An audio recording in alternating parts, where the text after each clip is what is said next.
News time Dhaka YouTube চ্যানেলের পক্ষ থেকে আপনাদের সবাইকে শুভেচ্ছা। বিরোধী আন্দোলনের সাবেক সমন্বয়ক রিয়াদ ও তার সঙ্গী সাথী সহ মোট 6 জন গুলশানে আওয়ামী লীগের সাবেক সংসদ সদস্য শাম্মী আক্তারের বাসভবন থেকে চাঁদাবাজি নগদ 10 লক্ষ টাকা চাঁদা সহ গ্রেফতার হয়েছে। গত কয়েকদিন আগে আওয়ামী লীগের সাবেক সংসদ সদস্য শাম্মী আক্তারের বাসভবন থেকে চাঁদাবাজি 10 লক্ষ টাকা সহ পুলিশ তাদের আটক করে এবং চাঁদাবাজি 10 লক্ষ টাকা রিয়াদ ও তার সঙ্গী সাথী সহ মোট 6 জন এই টাকাটা ভাগ করে নেন এবং রিয়াদের 10 লক্ষ টাকা চাঁদাবাজির ভাগের 2,98,000 টাকা বাড্ডার ভাড়া বাসা থেকে উদ্ধার করে পুলিশ। এই বিষয়টি নিশ্চিত করেছেন গুলশান থানার ভারপ্রাপ্ত কর্মকর্তা মোহাম্মদ হাফিজুর রহমান। তিনি আরো বলেন, বাকি টাকাও উদ্ধারের চেষ্টা চলছে। ঢাকা মহানগর গোয়েন্দা পুলিশ সংবাদ সম্মেলনে আরো জানায়, রিয়াদের নাখালপাড়ার আরেকটি ভাড়া বাসা থেকে মোট 2,25,00,000 টাকার আরো মোট 4টি চেক উদ্ধার করে।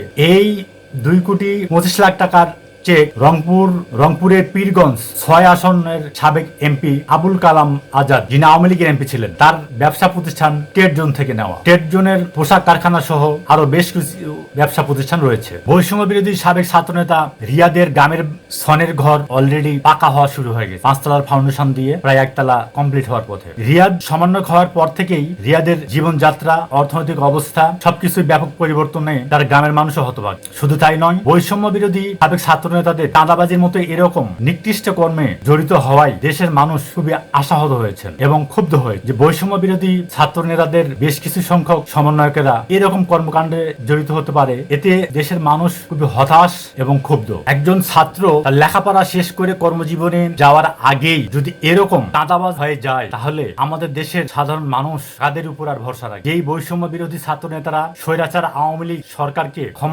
ক্ষমতাচ্যুত করার জন্য কিছু ছাত্র ভাই জীবন দিয়েছেন, অনেক ছাত্র ভাই আহত হয়েছেন, তাহলে কি শহীদ আবু সাঈদের আত্মত্যাগ বৃথা যাবে? কোনোভাবেই শহীদ আবু সাঈদের আত্মত্যাগ বৃথা যেতে দেওয়া যাবে না। শহীদ মুগ্ধর আত্মত্যাগ কোনোভাবেই বৃথা দেওয়া যাবে না। দেশের মানুষ আশা করে সন্ত্রাসী চাঁদাবাজদের কোনো দল নাই। তারা যে দলের হোক, যে মতের হোক, তাদেরকে কঠিন শাস্তির ব্যবস্থা করতে হবে। তা না হলে আমাদের নতুন প্রজন্ম এরকম চাঁদাবাজির ঘটনায় আরো উৎসাহিত হবে। একজন ছাত্র সে লেখাপড়া শেষ করবে, করার পরে সে কর্মজীবনে প্রতিষ্ঠিত হবে, সততার সাথে জীবন জীবিকা নির্বাহ করবে। অথচ অত্যন্ত দুঃখজনক হলেও সত্য, দেশের 18 কোটি মানুষ এই বৈষম্য বিরোধী ছাত্র নেতাদের উপরে শতভাগ আস্থা, বিশ্বাস এবং ভালোবাসা ছিল। সেই ভালোবাসা কিছু সমন্বয়কের কারণে আজ বিলীন হওয়ার পথে। এটা অত্যন্ত দুঃখজনক, হতাশাব্যঞ্জক এবং অপ্রত্যাশিত। আমরা আশা করব ভবিষ্যতে বৈষম্য বিরোধী আর কোনো ছাত্র নেতা এরকম চাঁদাবাজি মতো ঘটনার সাথে জড়িত হবে না। তারা সমাজের কল্যাণের কাজে নিয়োজিত থাকবে। এতক্ষণ আমাদের এই ভিডিওটি দেখার জন্য সবাইকে ধন্যবাদ। আমাদের এই ভিডিওটিকে বেশি বেশি লাইক, শেয়ার দিয়ে আমাদের সাথে থাকার জন্য অনুরোধ করছি। সবাইকে ধন্যবাদ। News time Dhaka.